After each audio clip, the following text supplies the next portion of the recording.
Olaso. So to once again relate our sequence of shamatha practices to the cultivation of lucid dreaming, for those of you, and it seems like almost all of you have had lucid dreams, I think you probably found that at least on occasion, you become lucid and then you become so excited by the fact that you become lucid that you wake up. And so the first thing to do when becoming lucid is to chill, to relax. You know, just kind of like, oh yeah, another lucid dream. My first, but nevertheless. And just relax, take it in stride, but don't get aroused, don't get excited, don't get scattered and distracted. And so in this regard, that method we did in the last session can be very helpful because it's just releasing, calming, relaxing, and yet without becoming dopey. And so that's the first thing. And then, of course, once you're in the flow, that is, you've entered the lucid dream and you didn't suddenly wake yourself up by getting so excited at the fact, then, of course, you'd like to have as much lab time as possible. You'd like to maintain two things that are independent variables. You'd like to maintain the dream and also maintain the lucidity of the dream. And they're independent variables because you could lose the dream and maintain your lucidity and go right into a lucid dreamless sleep.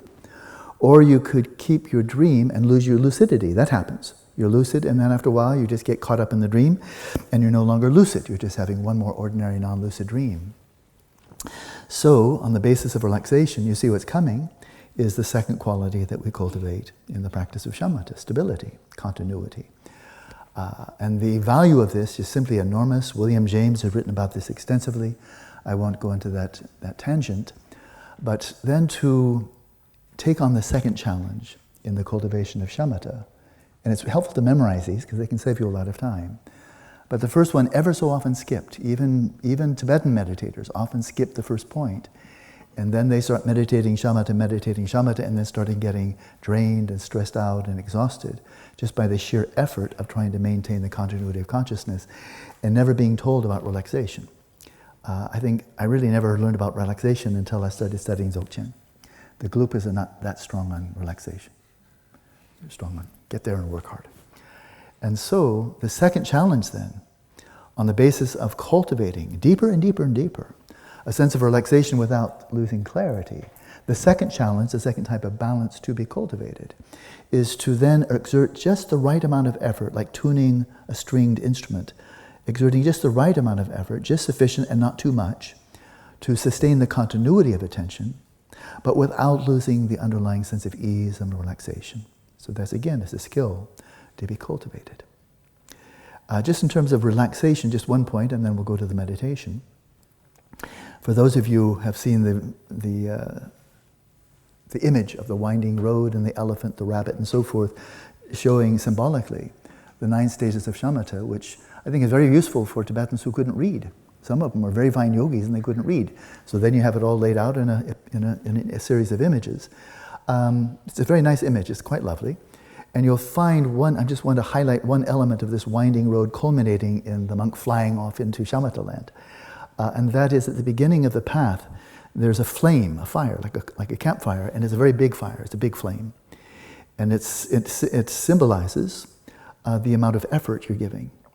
And then as you proceed along these 9 stages, culminating in shamatha, then the flame diminishes, until you get up to stage 9, just before you achieve shamatha, and it's gone out. So by the time when you've almost reached shamatha, you can effortlessly slip into samadhi, remain in samadhi effortlessly, and come out effortlessly. So that just shows if you need less and less, it's a nice formula. You need less and less effort to bring about a finer and finer quality of attention, relaxation, stability, and clarity. But you see the relaxation is increasing as the amount of effort needed is decreasing until it's effortless. So this shows then quite explicitly that we need to be cultivating a sense of relaxation, but it has to be in tandem with these other 2 qualities of stability and vividness. So I'd like now to shift to another method of mindfulness of breathing. Overall in the Buddhist tradition, especially in the Pali Canon, for those individuals who by temperament, and there are different temperament classifications identified by the Buddha, and one type of temperament is, and this is classical India, rural India 2,600 years ago, is people who were prone to having a lot of involuntary thoughts coming up. You've probably met such people, you know? lots and lots of thoughts coming up, churning, churning, churning. And that was a special personality type. I think that personality type is called modern civilization nowadays. But back then, that was a personality type. There were also lusty people, angry people, arrogant people, and for each of these, there were specific types of meditation, shamatha methods, that were especially prescribed by the Buddha himself. And that tradition carried on, at least in principle, right through into Tibetan Buddhism. You'll find it in the Lamrim literature from Tsongkhapa. But nowadays, we all know, it's very, very common. And for people who are strongly prone to this involuntary ideation, the churning of thoughts, then among the 40 different methods of shamatha that Buddha taught, only one did he recommend for people who have these overactive conceptual minds. It was mindfulness of breathing. It's mindfulness of breathing. Because with the others, you might actually make yourself tighter and tighter and tighter as you engage in the practice. Whereas with mindfulness of breathing, if you do it correctly, it's almost like getting a mental massage. It's soothing, it's relaxing, it's calming, and so the conceptual mind calms down, not by force, but in this kind of very gentle, undulating rhythm of the breath. So we've covered this method. We're going to go fairly quickly here. The Asanga method is really outstanding, very helpful for deepening relaxation. And then out of that relaxation, then stability or continuity of attention can easily arise. But now we'll move to another method. I really simply don't know how old the pedigree is of this method. It's simply called the Burmese method. I don't think it's terribly old, but I don't really know. But the Burmese method, taught by Mahasi Sayadaw and other recent Burmese meditation masters, is to focus simply on the rise and fall, the sensations of the rise and fall of the abdomen with each in and out breath. So it's very simple. You have a nice large target relative to the nostrils, for example. The belly is a good big target, and the belly goes up and down as you breathe in and out. And so again, not visualizing the belly, not thinking about the belly, just bringing bare attention to the tactile sensations of the expansion and contraction of the abdomen. It can be very grounding. And so, to finish off here, in this second emphasis, then we're seeking to develop greater continuity of attention. That is, not getting distracted for 10 seconds and 15 seconds, 30 seconds, without losing the object. But normally, and there's a lot of psychological studies supporting this, normally when people really try to concentrate for a long time, the longer they concentrate, the more exhausted they become. And that's because there's contraction, a tightening, concentrate, and in so doing, then you can only, just like how long can you hold a fist? Well, for a while, and then after a while, you just get really, really tired. And you're kind of making a fist with your mind. Concentrate, and then the mind contracts. And you can focus. Air traffic controllers need to do that. And many professions required very sustained focus attention. But it's been found, generally speaking, when people have done that for some hours, they're really, really wiped out, really stressed out, at least drained. Whereas yogis, Khandala going in for 9 hours, this other Lama from Bhutan going for 9 days, and many yogis, spending, when Yangchen Rinpoche, the late Yangchen Rinpoche, told us about the daily schedule of a professional yogi, and he was one, it was 16 hours a day. 16 hours a day, 4 hours of sleep, 16 hours a day of formal meditation in 4 sessions, lasting up to 4 or 5 hours. And so, but then if you've ever met a really, really mature yogi like a Yangchen Rinpoche, I think you'll find what I found. You'll never meet a more relaxed person in your life. And yet, their samadhi is so, so good. But that's because, like a pyramid, the base of relaxation is so deep and so strong that the stability, which also translates into continuity of attention, can be sustained by that deep base in relaxation. And on top of that comes the tip of the pyramid, which is clarity, acuity, high resolution. And that's sustainable only insofar as there's real strong stability beneath it. So a pyramid is a good image of it. So with that, let's go to this Burmese method. Very good for enhancing stability and do so without losing the sense of relaxation. So let's have a 24-minute session.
Now with fewer words, let your awareness descend right down to the ground, simplifying, slipping into a mere witnessing mode.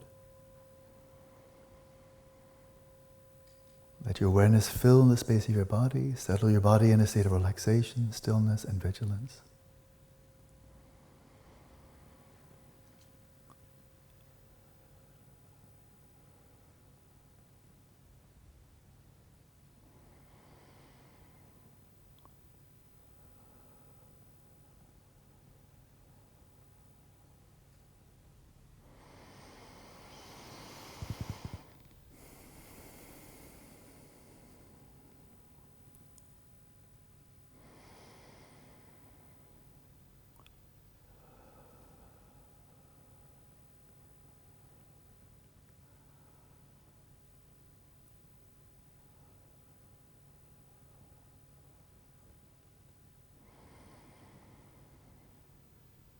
Utterly relax into the respiration, releasing all control, observing the body breathe as if you're having an out-of-body experience, observing somebody else's body breathing, exerting no control, no influence over the rhythm of the respiration.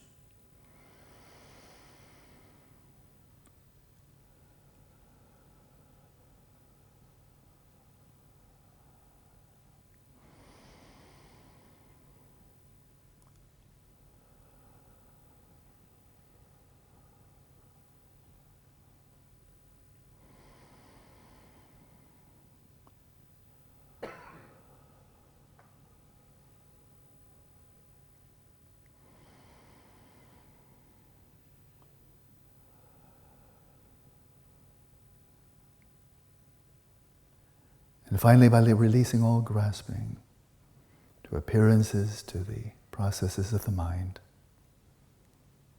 utterly release into the simple, unadorned, unconfigured awareness, resting at ease in stillness and in clarity in the present moment.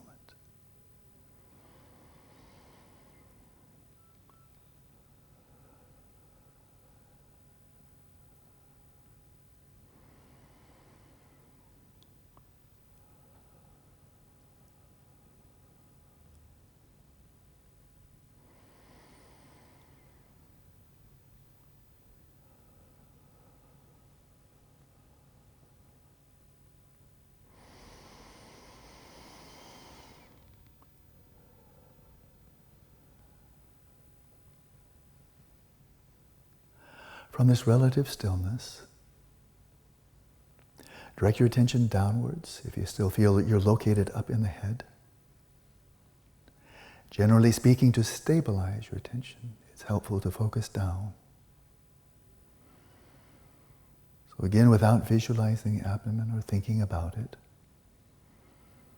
sitting in an upright position, the abdominal muscles loose and relaxed.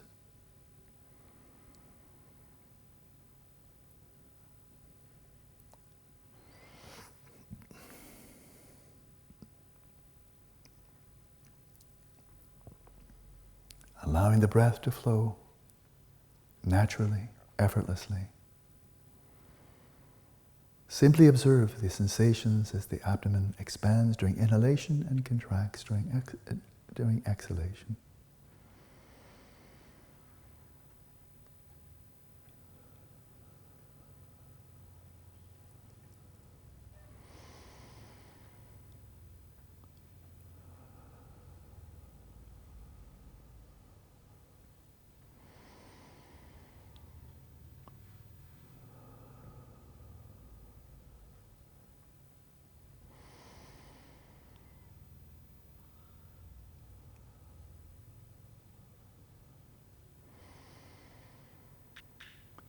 It's imperative to maintain a flow of cognizance, not spacing out, not zoning out. And the cognizance, though, is very simple. Following directly the teachings of the Buddha, when the in-breath is long, simply note that it is long. When the out-breath is long, note that it is long. When the in-breath is relatively short, note that. When the out-breath is relatively short. Just that. Note the relative duration of each in and out breath.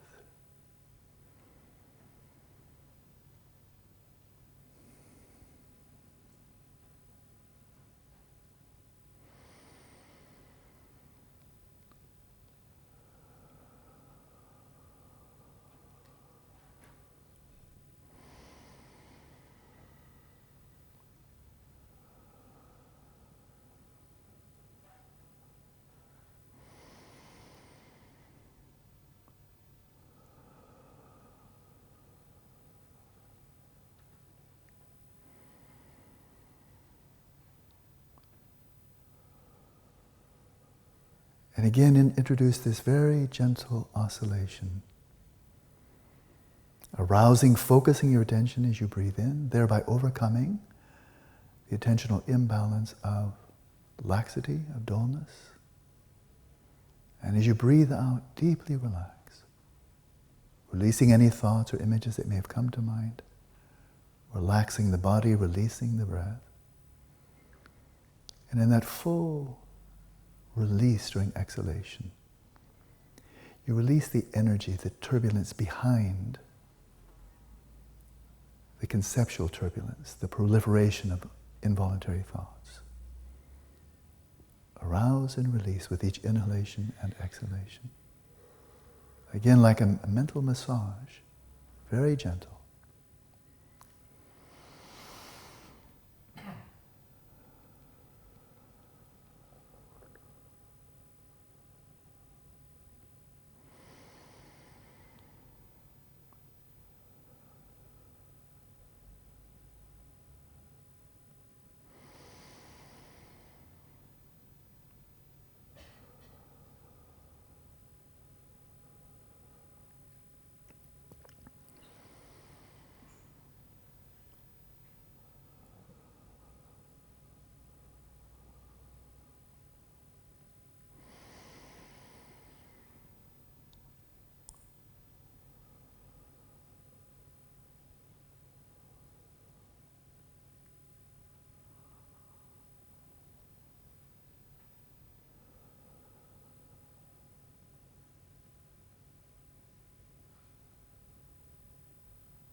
Now, the central theme of this method is to do your best to exert just enough effort to maintain the continuity of your mindfulness of this ongoing flow of sensations at the abdomen. Maintain that engaged flow of mindfulness, of this flow of sensations, of the rise and fall of the abdomen. And maintain that through the cycle of arousal during inhalation and relaxation during exhalation. Enhance the continuity, the stability of attention without contracting, without losing that sense of ease and relaxation. And let's continue practicing now in silence.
Oh, no. Maybe while you're settling in, I should invoke the toggle rule. Some of you know the toggle rule. Toggle is a verb. It means to go like this. That's toggling. And so if in any session you would like to go into the supine position, you're always welcome to. But here's my request. And that is, if you go into the supine position, make sure that either your feet or your hands are within reach of your nearest neighbor. Yeah? Because you may fall asleep. And if you fall asleep, I have no problem with that at all. Have a nice nap. But if you snore, 160 people get to hear you snore. It's a little bit distracting. And so I would ask then that we have a consensual agreement that if you go into the supine, you see that your hands or your feet, either one, are within reach, and that you agree right now, if you object, you have to raise your hand. You agree that if you're snoring, you do allow your nearest neighbor to toggle your hand or foot. No other body part, it's all private property. But this is in the public domain now. Your hands and your feet, rather innocuous body parts, and you're allowing your nearest neighbor to toggle your hand or foot until you stop snoring. Not to wake you up, you can sleep if you like. So we all agreed on that? Cool, there we are. It's called the toggle rule. Okay, so I have to finish the story. But I'll give a bit of parallel here, because it's actually a very significant story with strong parallels for a meditation that will be quite a centerpiece for our meditations during these 6 days. And that is this practice, I'm going to call it settling the mind in its natural state. It is resting in awareness and observing whatever comes up in the space of the mind without censorship, without editing, without trying to stop or fix or improve. It's opening the Pandora's box of your mind and letting anything come out and simply being present with it. That's rather challenging. If you do that for 20 minutes a day, you'll be fine. If you spend 8, 10, 12 hours a day doing this in a full-time retreat, then I can tell you what will happen. With such intensive and sustained practice of just letting whatever comes out, memories, emotions, desires, fears, imaginations, fantasies, just let everything come out unimpededly with no censorship, what you can be certain of is as the weeks go by, you will be stirring subconscious material in your mind, and emotions, desires, memories, and so forth that were long in the subconscious, beyond the access to your conscious mind, they're going to come up, including your worst ones, your most feared ones, the ones you'd most like to repress. They will come up. They will come up. And that's part of the practice. It's not a bad sign. It's a sign the practice is working. But it does present a challenge. If something really awful, some deep sadness or terrible fear or lust or you name it, something comes up just like, it's called an upheaval, a long. If an upheaval of some emotion, desire, memory comes up, it's very easy to be sucked into it, and then you simply perpetuate it. So the challenge is to maintain that stillness of awareness and just be present with it and let it release itself. So that's a sneak preview. What happens if you go very deep into that practice? Well, when it comes to lucid dreaming, especially if you have a lot of them, like Stephen LaBerge was having like one a night, and other people who are experts, develop that kind of expertise, can basically have them on call. Then if you keep on doing that night after night after night, like Stephen LaBerge did, then your worst nightmare, sooner or later, your worst nightmare will come up. You're dredging your psyche, just like you do in this. As you're seeking to cultivate lucidity in the waking state in that shamatha practice, lucidity with respect to the mind, exactly what you're doing.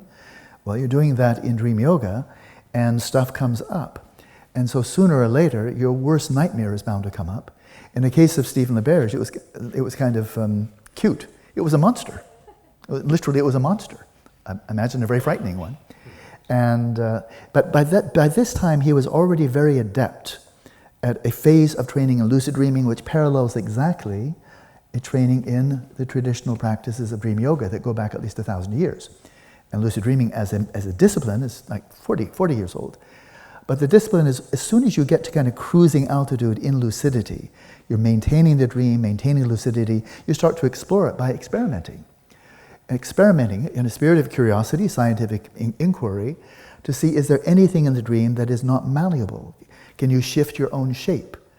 Can you shift the shape of others? Can you make one many, many one? Can you change the environment? Can you change how things play out? And see for yourself just the extent of the power of your own imagination, your intention, to influence, to modify, to shape the events in the dream. And so, after a while, you'll find I've asked Stephen, is there any limit you've ever found? And the answer is no, the only limit is your imagination. And so you get to the point where whatever comes up, if you wish to shift it into something else, you can. You just think it, imagine it, intend it, there it is. And so Stephen LaBerge, when his monster first came up, it was very unpleasant. And so I don't know exactly what he did, but let's say he transformed it into a Cocker Spaniel. Why not? And then he gives it a little, tickle it behind the ears, and problem solved, right? Or turn yourself into a much bigger monster, and chew the little monster, swallow it up, problem solved. Or fly away, just fly away, problem solved. So he did all of those things, but he found every time he solved the problem, the next night the monster would come back, fresh as a daisy, ready to harass him again. And so he found that was interesting, that all the techniques, they work for the time being, but in fact the same monster is coming up. And so then he had after some time, I don't know how long it took him, he had a bright idea, or at least a novel idea. When the monster came up, he just gazed into the monster's eyes, and he brought forth a thought, you're just like me, you're wishing for happiness. He empathized with the monster. And literally, this sounds like it was written by Jung, the monster dissolved into his heart and never came back. So I think I got pretty much the details of the story. I mean, we've had a long friendship by now. But so there's a little bit of news on that. And those are the phases. You transform, and it's not an ego trip, it's not a power trip, it's really exploring the nature of this kind of reality. And the subject-object entanglement, if you can imagine it, it can manifest. So I think, we've covered that. So now let's go back, and that is this modern discipline. It goes back in terms of the first scientific evidence of the fact that unequivocally demonstrating, yes, lucid dreaming takes place. I'm making the story very short. It was in the basement in the psychology department at Stanford University, and it was a major sleep and dream laboratory. And Stephen was doing his doctoral work under quite an internationally famous sleep researcher, and they had somebody was being scrutinized while they're dreaming, and they found that this person's eyes, they're tracking, rapid eye movement, they're tracking movement of eyes, while this person is clearly sleeping. Rapid eye movement, galvanic skin response, EEG. You get those three measurements, and it's a lock. The person is dreaming, because you can't fake that.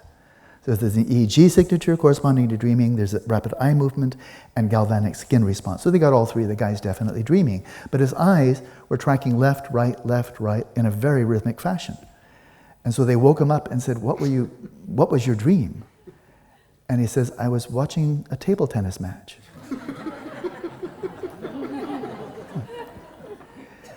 Well, that was a discovery.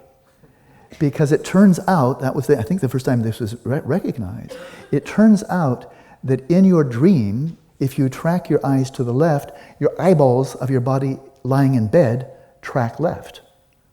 So you look up, you look right, down, and so forth, your eyeballs will track, your physical eyeballs, covered over by your eyelids, seeing nothing, they're going to track, it just turns out, they're going to be correlated.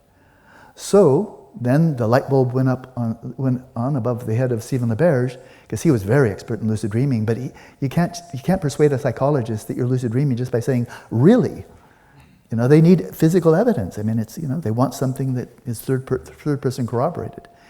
And so then he went into a lucid dream, and with the people watching him while he's having this lucid dream, and he said, so keep your eye and watch my eye movements.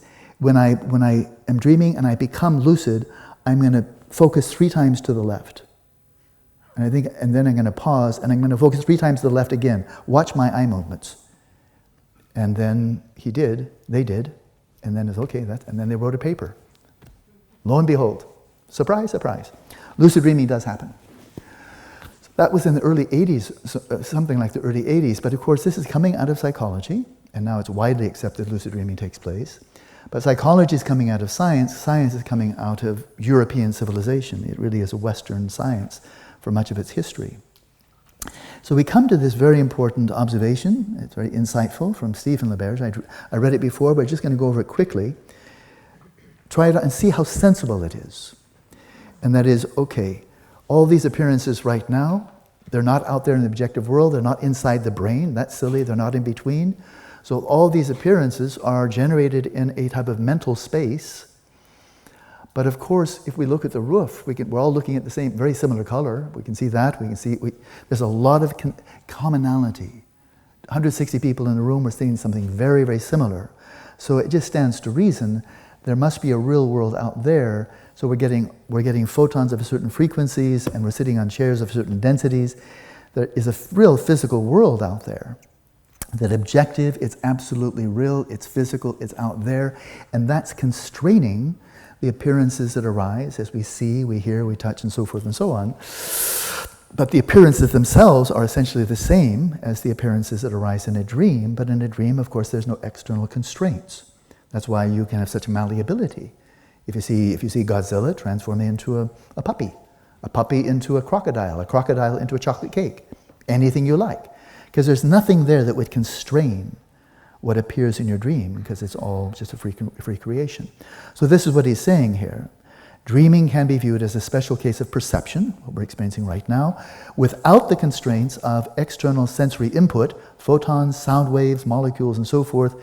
And conversely, perception, what we're experiencing in the waking state, can be viewed as a special case of dreaming constrained by sensory input.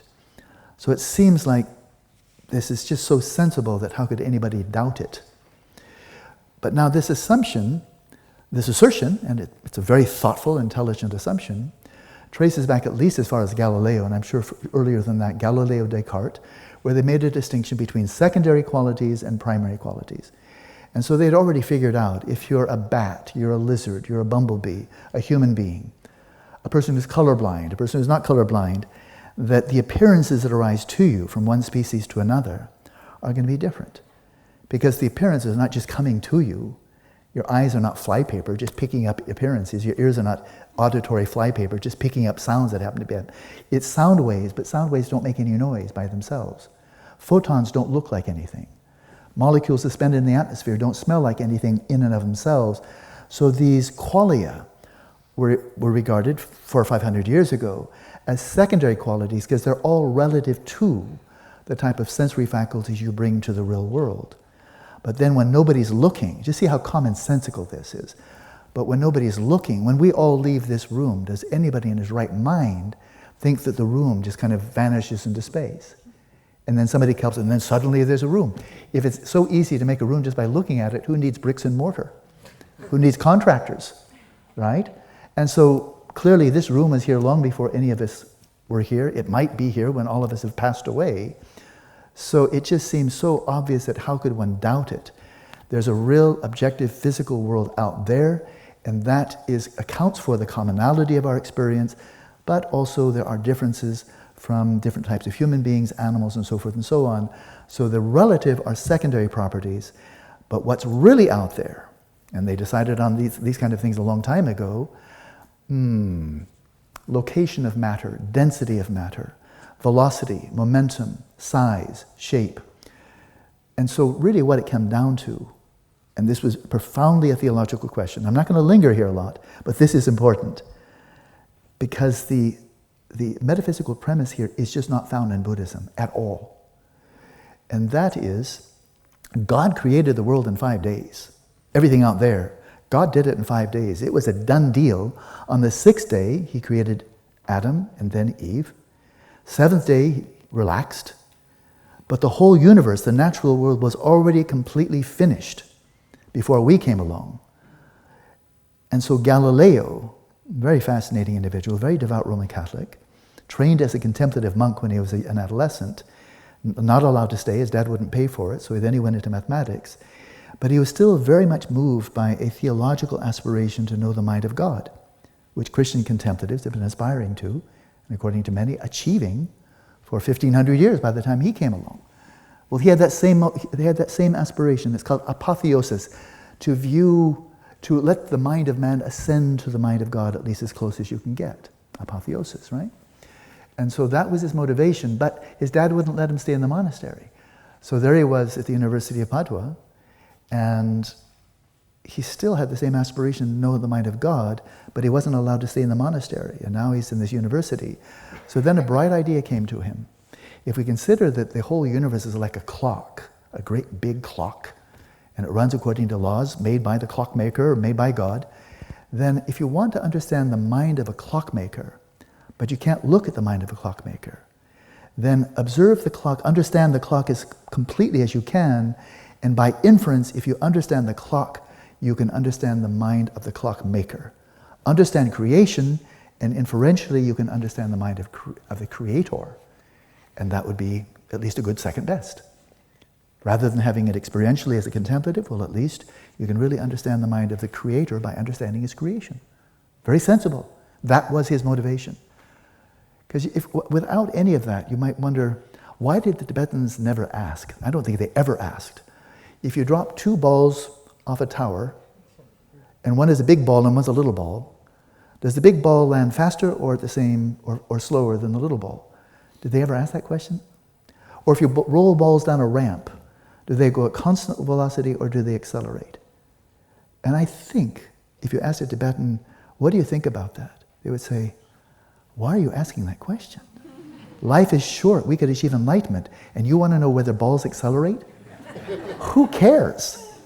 It's samsara. Samsara sucks. Balls roll down. Sometimes they hit you on the head and that really sucks. And a big ball, little ball, well, if you're really curious, check, but who cares? Really, who cares? But if you're trying to understand the creation in order to understand the mind of the creator, that's why you would care. So he studied the heavens, he studied terrestrial physics, and it was all couched within. This was all, for the first 300 years, basically all of the natural scientists that grew out of Europe were all Christian. Virtually all of them. Jews didn't dare going there. They were already being harassed just for being Jews. Being a Jewish scientist, you had a double whammy. So they were staying clear. So it was good, safe Christians, Roman Catholic and Protestant, that got into science. For many of them, motivation was really quite theological. And for all of them, they assumed, of course, like, why would anybody ever question this? There's a real world out there. And what they wanted to approximate was, what does the world look like from God's perspective? Not this relative, anthropocentric, human perspective. We're going to be dead soon anyway, so who really cares about that? What does God see? What does God's creation look like from his perspective? And they knew they couldn't see that because everything we see is rising in dependence upon our senses. And so that was really a major motivation for the rise of modern science. It had practical applications as well, so obviously it's a bit simple. But this assumption that there's a real physical world out there was pretty much unquestioned right through the 19th century, end of the 19th century. And so this is called metaphysical realism. Philosophers are very familiar with that. Let's run through it really quickly. It's not science, this is a belief, a very sensible one, and for many people, it's not only sensible, it's like, how could it not be this way? But it is a view that the world consists of mind-independent objects. There are really molecules and atoms, galaxies and fields and waves and space and time and energy, and it's all out there, and it doesn't matter at all whether anybody's looking. Mind-independent. There is exactly one true and complete description of the way the world is. And scientists have been seeking to approximate that one true grand unified theory for the last 400 years. And for many of them, they feel we're getting a better, a more complete picture.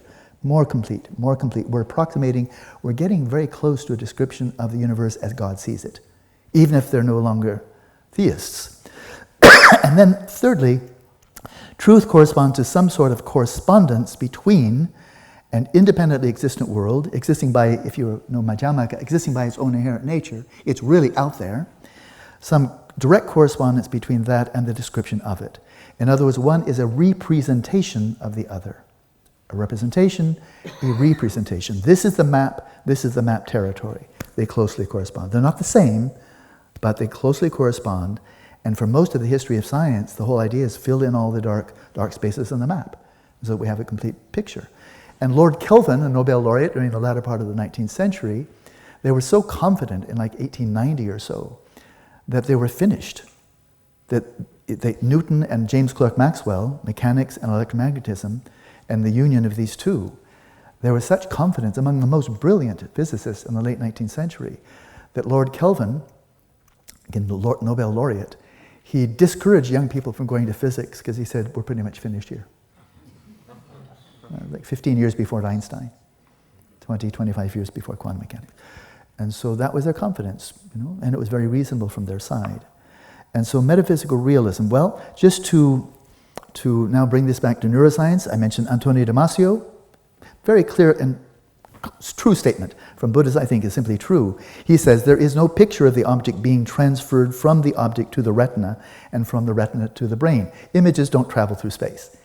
It should be obvious, but here's, he's speaking for his whole profession, and I applaud. Yeah, right on. Exactly right. Photons don't look like anything. They're inconceivable. You can't imagine them, frankly. They're little packets of energy, but what are you going to think of, a bubble? We can't imagine photons. And so, here's a juicy quote I've added. I think I'll just mention it, but you'll get it in the later version of the notes. But it's a theme from William James, and I've summarized it. I have a longer quote here. I'm not going to read it because we need to move on. But William James, I think, is making a very profound psychological point, that in terms of our view of reality, what do we consider to be real? Whatever it is, what do we consider to be real? Whoever we are, it's going to be closely correlated to what we're attending to. So, for the moment, what you attend to is reality. For you, it's not an ontological claim, but in terms of what's your impression, what's going on, then what you will narrate is what you've been paying attention to.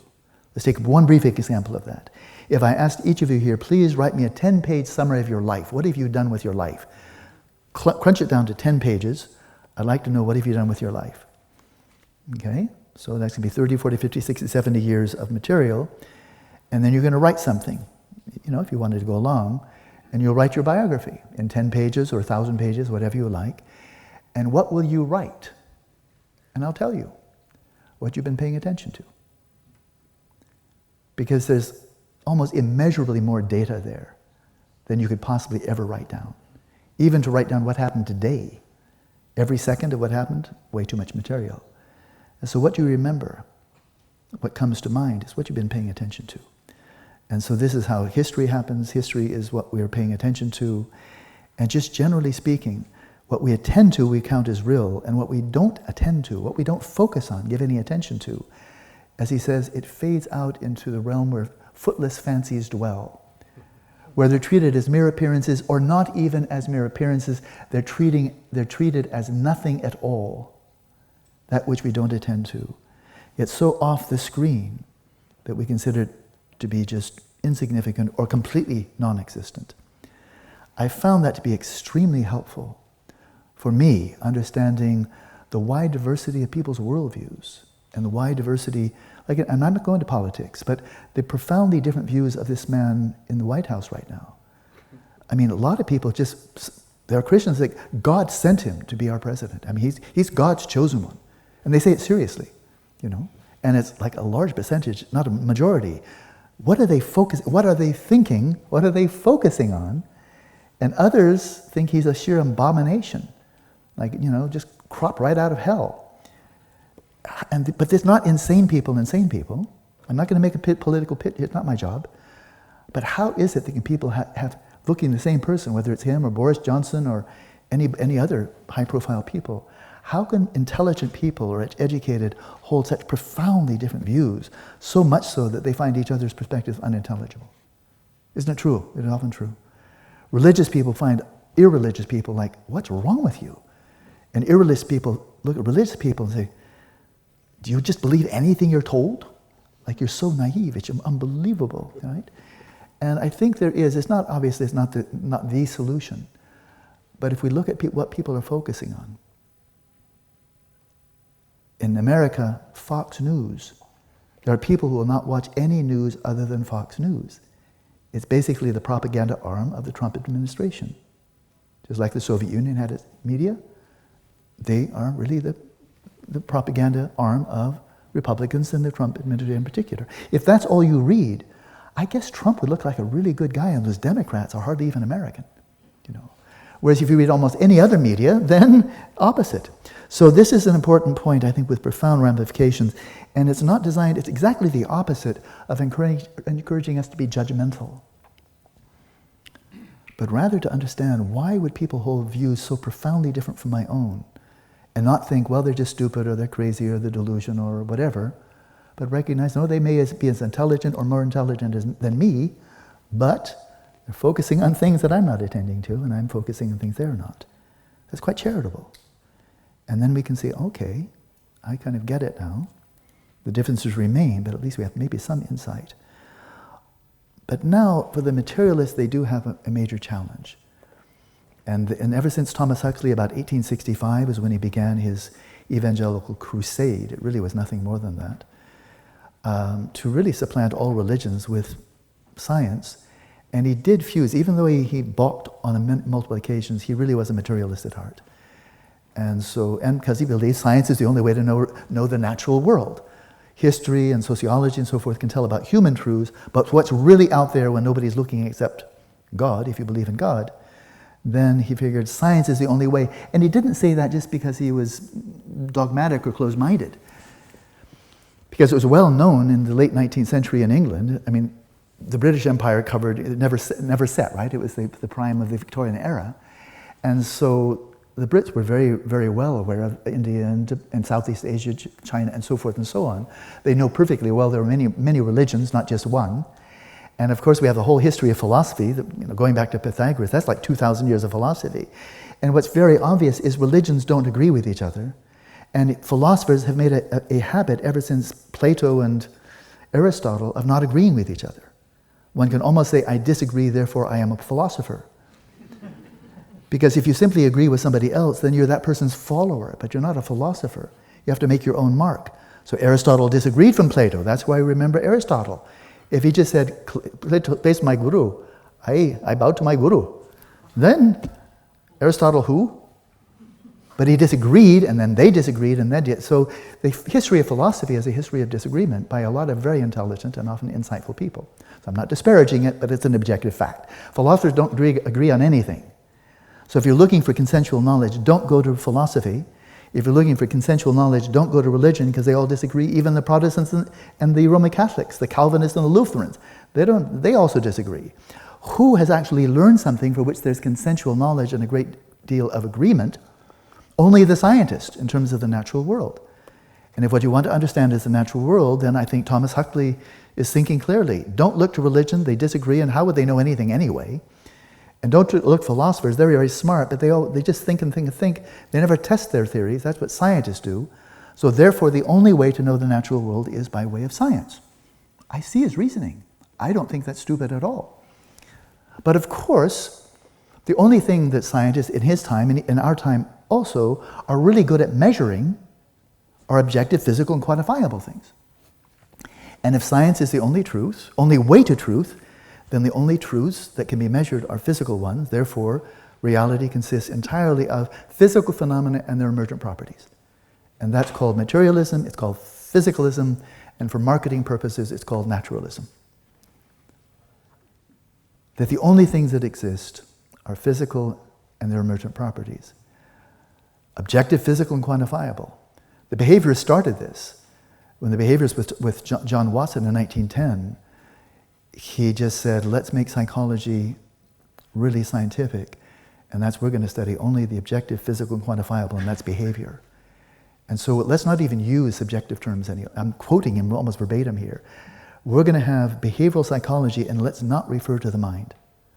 Emotions, thoughts, images, introspection, forget about it. Throw it out, never use it. We're going to study behavior, and we're going to understand the mind as simply dispositions for behavior. And then we're on firm, solid scientific ground. But subjective experience has just vanished from the picture. Because it's so obvious. Even the colors, the sounds we see don't exist in physical space. And so the materialist has a real problem having any accountability for the sheer fact that we're experiencing anything. Because the qualia are not physical, they don't exist in physical space. Consciousness can't be measured with any instrument of technology to this day, and when you observe it, it displays no physical qualities. And that goes for dreams, and it goes for thoughts and emotions and so forth, the mind is just not physical, objective, or quantifiable. So what is the materialist going to do with the mind? I can tell you. The real true believer, and there are plenty of them, and they do tend to dominate the media. But here's one of them. I've met his wife. I never met him. The philosopher Paul Churchland, of quite some renown. And he says, it's a very, no, I think it's a quote, familiar mental states should be regarded as non-existent. Your emotions, the whole thing. Familiar mental states, your dreams, your emotions, your desires, your thoughts, your subjective, should be deemed non-existent. Or at most, as false and misleading. This is in his book called Matter and Consciousness, A Contemporary Introduction to the Philosophy of Mind. So that's one way of doing it. You either say it doesn't exist at all, or say it's so false and misleading that you shouldn't even look at it. Like you don't listen to a liar. Everything in the hell you say, don't even listen. The most renowned philosopher of mind, probably today, is Daniel Dennett. And he says, and I quote him verbatim, as an absolutely committed materialist, there simply are no qualia at all. Qualia are all the immediate contents of experience. You're not having any. And he says that, nobody bursts out laughing when he's speaking in his congregation. In fact, a lot of people who already believe in materialism said, that makes sense. Here's one of my favorite ones, the neuroscientist Michael Graziano at Princeton University. He quotes, and I'm just moving through this to see what are the logical implications when it comes to mind if you're really abiding by that fundamental assertion, the only things that exist are physical phenomena and their emergent properties. The whole world is only physical. Oh, he says, how does the brain go beyond processing information to become subjectively aware of information? And his response, it doesn't. There is no subjective impression, there's only information in a data processing device. He just said that consciousness doesn't exist. And the editors of the New York Times read his paper and said, let's publish that. Consciously, they decided to publish his paper saying that consciousness doesn't exist. And then there's philosopher Alex Rosenberg at Duke University. He says, we never have direct access to our thoughts. Self-consciousness has nothing else to work with but the same sensory data we use to figure out what other people are doing and going to do. There is no first-person point of view. Our access to our own thoughts is just as indirect and fallible as our access to the thoughts of other people. We have no privileged access to our own minds. And he's head of a whole department there at Duke University, another very fine American university. So introspection doesn't exist, consciousness doesn't exist, experience doesn't exist. And so people know what they believe, and then they'll follow the implications, even if it's just hilariously absurd. And I think each of those is. So I look at this, and I'm not here to ridicule anybody, because this is what they're focusing on. These are not unintelligible people. Whatever they are, they're not ignorant and they're not unintelligent. That's just a fact. But then there are 40% of the American public right now that believe the earth is created less than 10,000 years ago. And if you ask them, what about dinosaur bones? They'll say, hoax. Or God created them, God put them there to test people's faith. And they're not stupid. They just are focusing on one source of truth, and that is the Bible, and God meant every word he said. And so therefore, when Mr. Trump says global climate change is a hoax, you say, yeah, that makes really good sense, because God created the universe only 8,000 years ago. The whole notion of there being ice ages that come and go, that's a hoax. Jesus never said that. And the Bible is the only source of truth after all. What do these scientists know? So they just like turning off the radio, turn off science, and listen to a man who tells them what agrees with their belief. So, but it raises, so I'm finished with that. But these are not silly people, not unintelligent people. But they are following the implications of their view. And I will speak from my own perspective. I find this more ridiculous than believing that dinosaur bones were a hoax. I find that more believable than I am not conscious, I'm having no experiences, and I can't observe my own thoughts. That is, I'm just not going to refute that. I have no. But now let's get on. We'll move on. I read very carefully a very renowned sociobiologist by the name of Edward O. Wilson. He's very, very eminent, won all kinds of prizes. He wrote a book that I read very carefully called Consilience. He's a very committed materialist. As a child, he was a fundamentalist Christian. He converted to fundamentalist materialism. But he does raise a very, and I'm not here to critique him, I've critiqued him in my book, Taboo of Subjectivity. Read it, don't read it, that's your business. But I'm going to point out something I find very interesting. And that is, the question comes up again. What's out there when we're not looking? What's really out there? Existing in and of itself, as Kant said, what's existing out there as Dinge an sich, existing in their own right. And he is a very thoughtful, highly intelligent man with whom I profoundly disagree on many points. He's still very thoughtful and intelligent and very eco-minded, ecologically very ethical man. He writes here, as to the process by which scientific claims are gradually accepted, here's now the statement. And I really am in full agreement, but listen, see whether you agree. No objective yardstick exists on which to mark these degrees of acceptance. There is no body of external objective truths by which they can be calibrated. And that is, whenever you make a scientific observation, a measurement, an experiment, you're always getting data that come as a result of the specific experiment, technology, observation that you made. You don't have a God's eye to look at things. You bring out a particular type of measurement system. And whatever information you're getting is always relative to your system of measurement. This is an undeniable fact. It's one he acknowledges. But what's out there before you make any measurement at all? And how would you know whether your representations, your scientific theories, how closely do they map onto a reality that exists independently of all your observations? And the answer is, you don't know what's out there independently of all your measurements, because every time you make a measurement, what you're getting is relative to your measurement system. So it then questions, what do we really know about the world out there, independent of qualia? If you're a materialist, you have to blow out qualia, which is almost inconceivable, but they still believe it, apparently.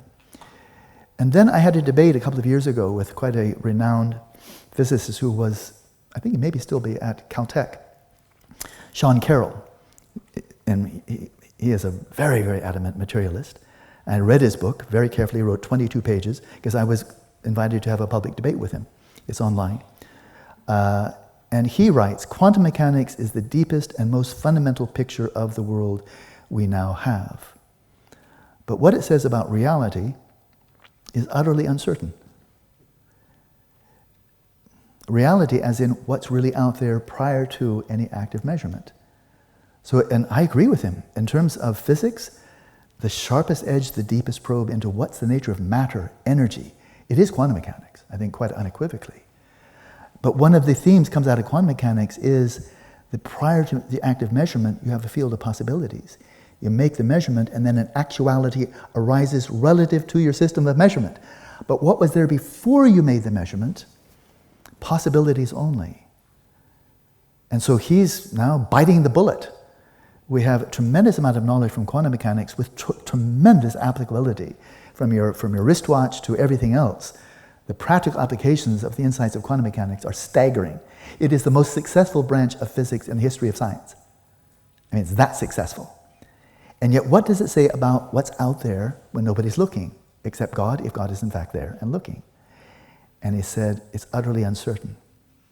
Let's bring this back to consciousness, to this very smart man, Thomas Huxley. And he faced this dilemma as a man who's really, he's like St. Paul. He's like the St. Paul of materialism. Darwin was Jesus. He was Darwin's bulldog, that's what he called him. But he was the evangelist. Darwin was rather introspective and quiet and just a very, very fine scientist. Whereas Thomas Huxley was really out there to create a revolution, and he did, very successful. But he looked at consciousness, this outstanding biologist, very, very, very distinguished, the founder and editor of what's called Nature magazine, incredibly prestigious scientific journal. He started it. But he raises this question in his text, The Elements of Physiology and Hygiene, and he asks, how is it that anything so remarkable as a state of consciousness comes about as a result of irritating nervous tissue? We call that now electrical stimulation of neurons. That's exactly what he's referring to. We have better technology. How can you tinker with neurons and have consciousness pop out? How's it possible? How does consciousness emerge from the brain? He said, this is just as unaccountable as the appearance of the jinn when Aladdin rubbed his lamp. What you have in your head are molecules and energy, or to be more specific, protein, fat, water, and electricity. That's what you got. That's what I've been told. It's matter and energy. That's all you got there. There are no magical molecules or energy. And so how is it that complex configurations of fat, protein, water, and electricity, how is it that consciousness would ever pop out?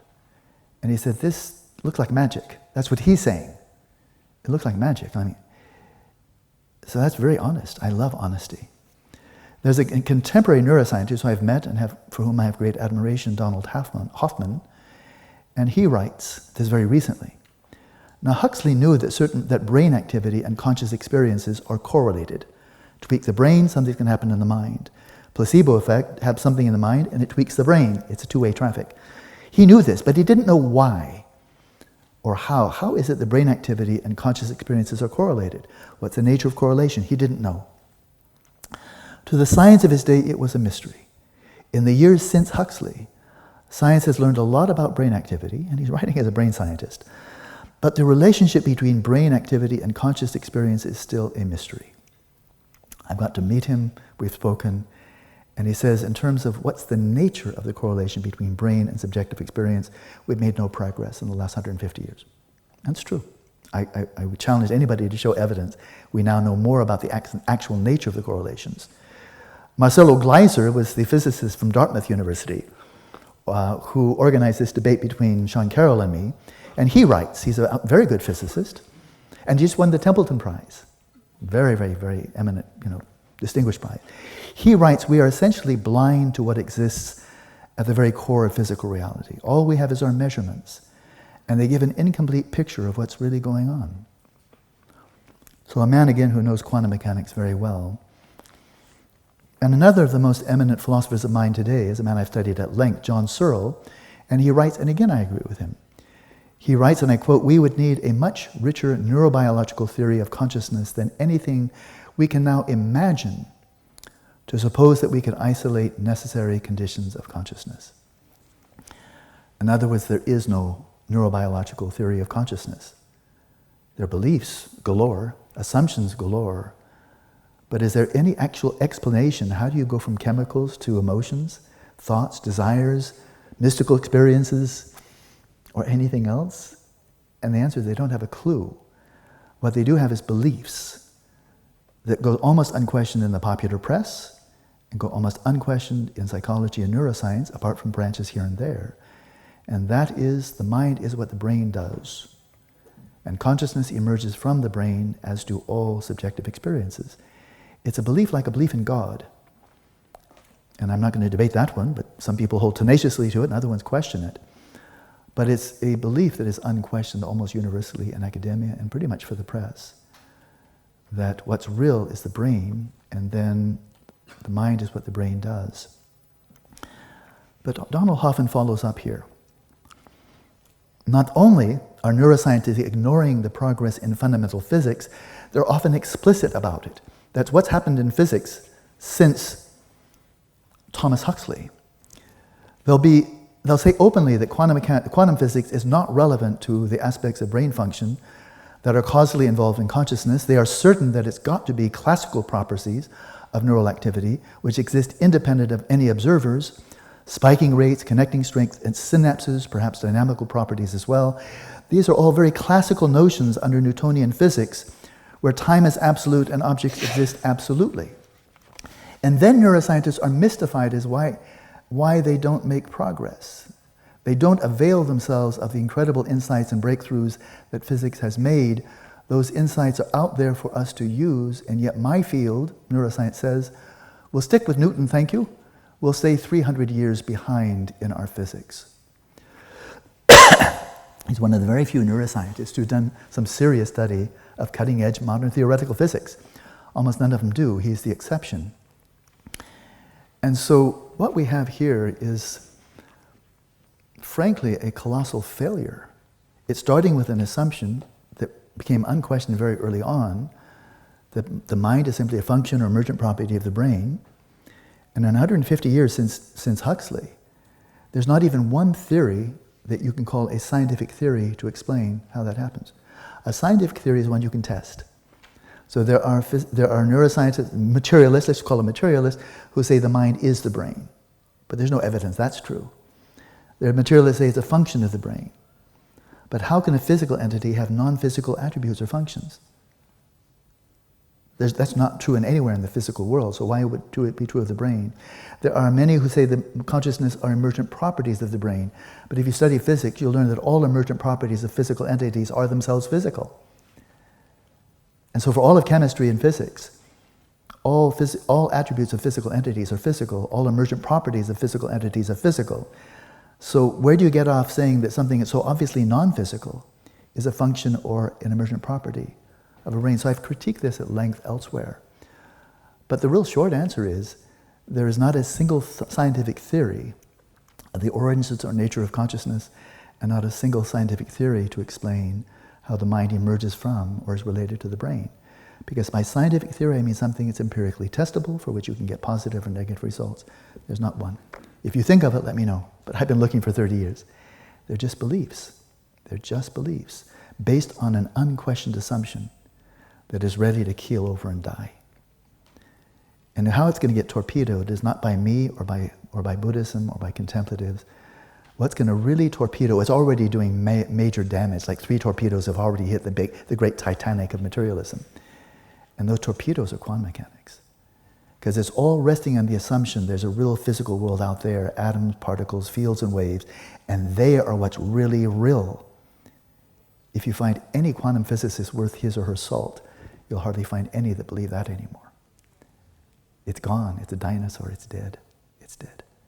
So they're believing everything boils down to matter, but the problem is we don't know what matter is anymore. We just don't know. As something that's really out there prior to and independent of measurements. So I want to draw a parallel, and then we'll take a break. But I did my undergraduate thesis, 500-page thesis, mostly on the nature of energy and the energy of empty space. It's called the zero-point energy of the vacuum. I got very fascinated by it, which led me into studying the ether, beliefs in the ether, and so forth. And right through the end of the 19th century, mechanistic materialism absolutely dominated physics. And mechanistic materialism is, in the physical world, for something to influence something else, it has to bump into it. No accident, it has to bump into it. And so the real mystery there was light, because we knew a lot about light. James Clerk Maxwell, late 19th century, light waves, interference of light waves, how they interfere, waves interfering with each other. It was all very well known. The speed of light, I think, was known by then. But the wave properties of life and the interference patterns when light waves collide with each other was all very well known.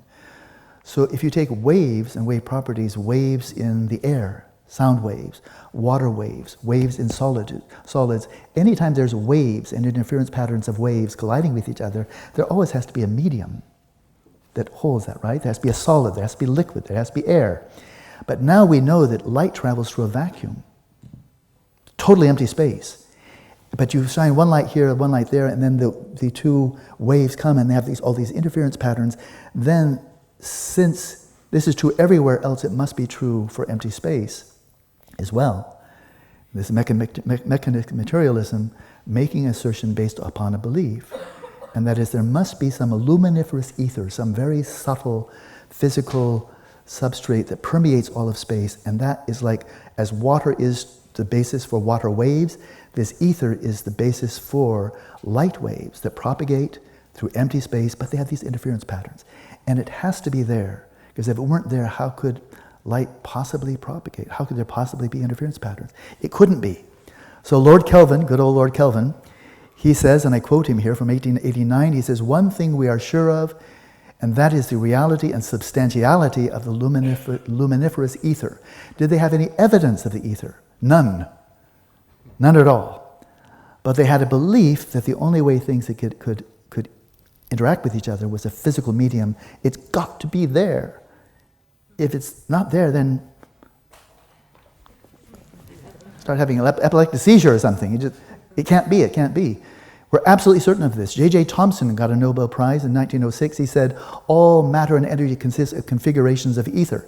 This was how strong they were in their conviction that there's got to be this subtle medium that permeates all of space.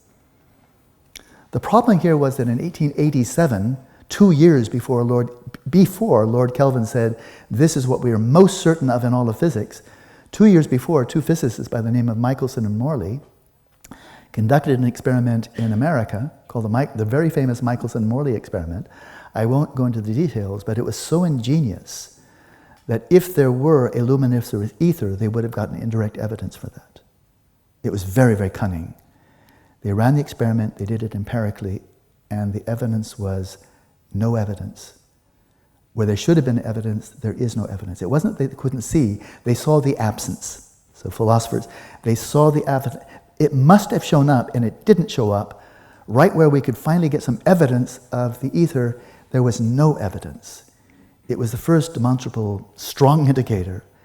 Ether doesn't exist. In 1938, Albert Einstein and his collaborator, Leopold Infeld, made the statement, all assumptions concerning ether led nowhere. Unanimity, it's got to exist. We're absolutely certain it exists. We have no evidence for it, but nevertheless, it's got to exist. Because if it doesn't, it's inconceivable. Well, relativity theory was inconceivable in 1890, let alone quantum mechanics. Doesn't mean it wasn't true, it just means they couldn't imagine it.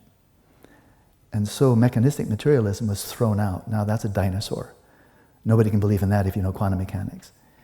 And the ether can't exist because of the very relativity of space and time. It can't possibly exist. Either relativity or ether, but you can't have both. So I'm suggesting here, as we take a break, and then we'll move on, we'll move into Buddhism. But we're going to have many references to science from now on, but always celebrating. I finished critiquing materialism. I think it's already dead. It's like a chicken whose head is already cut off, and he's just walking around spouting blood. That's what I see of materialism. Count your days, Buster. I mean, you're already dead. You have no supporting evidence, and the evidence from physics demolishes you. So to still believe in it, you just have to bury your head in the sand. But we'll see. We'll see. You'll see the physicists I'm citing, see whether they're just New Age kind of Buddhist-friendly people or whether they're actually people of tremendous substance. But my point is this, that because of a belief system, mechanistic materialism, they thought something must exist for which there was no evidence whatsoever.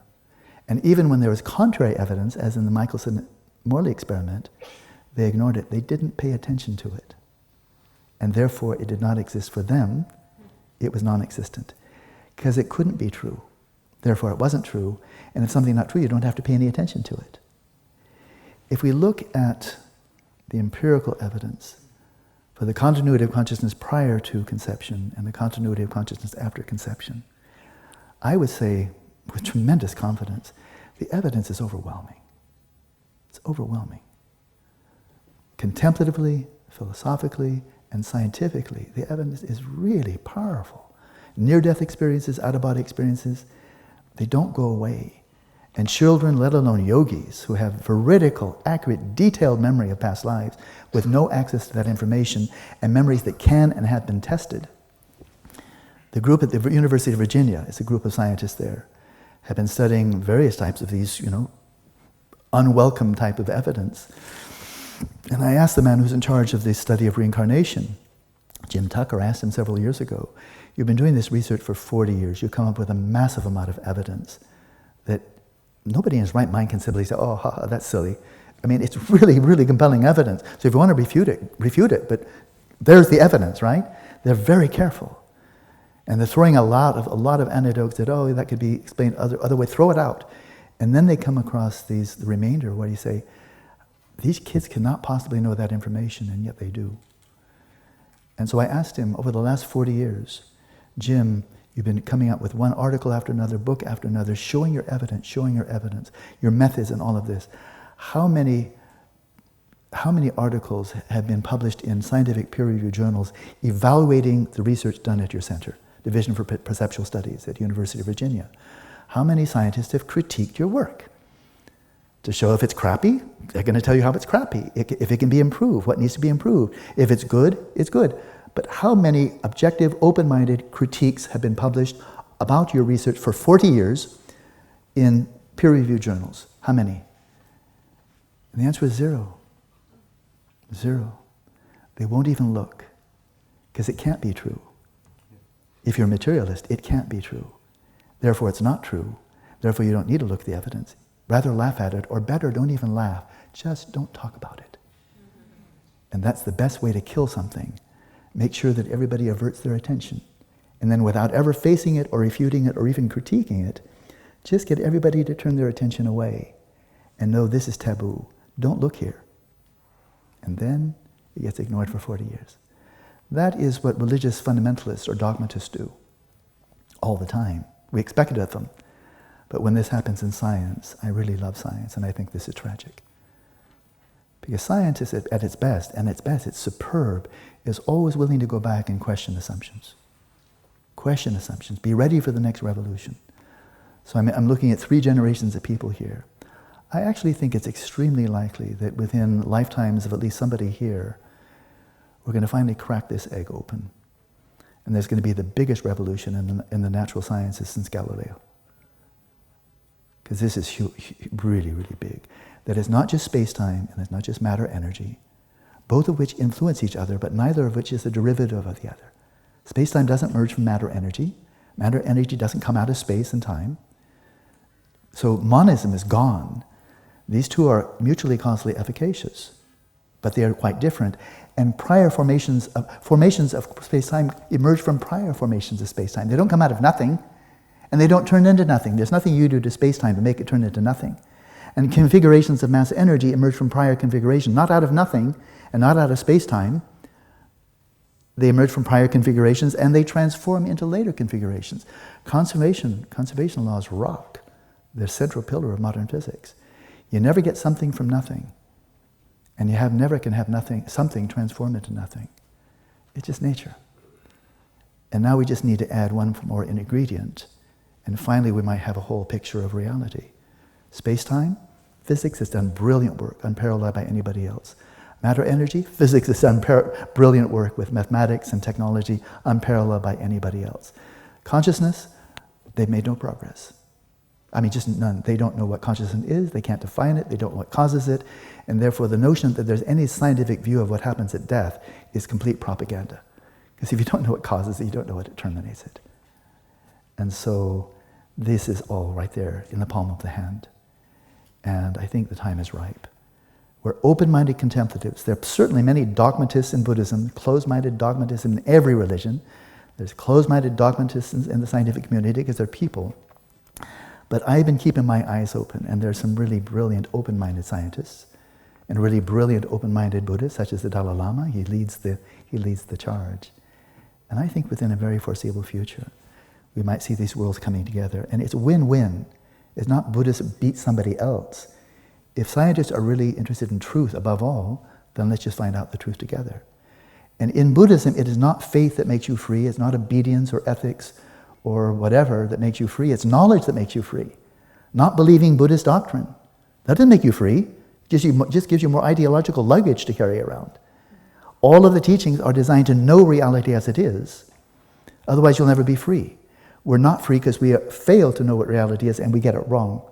So what the scientists are after at their best is knowing reality as it is. What Buddhists are after at their best is knowing reality as is. How could these be incompatible? Because the Buddhists are not living in some Buddhist world where the scientists living in another one. It's the same world. And so to bring these together in a spirit of mutual respect and abandoning all closed-minded dogmatism and unquestioned assumptions. And that goes with the Buddhists as much as scientists.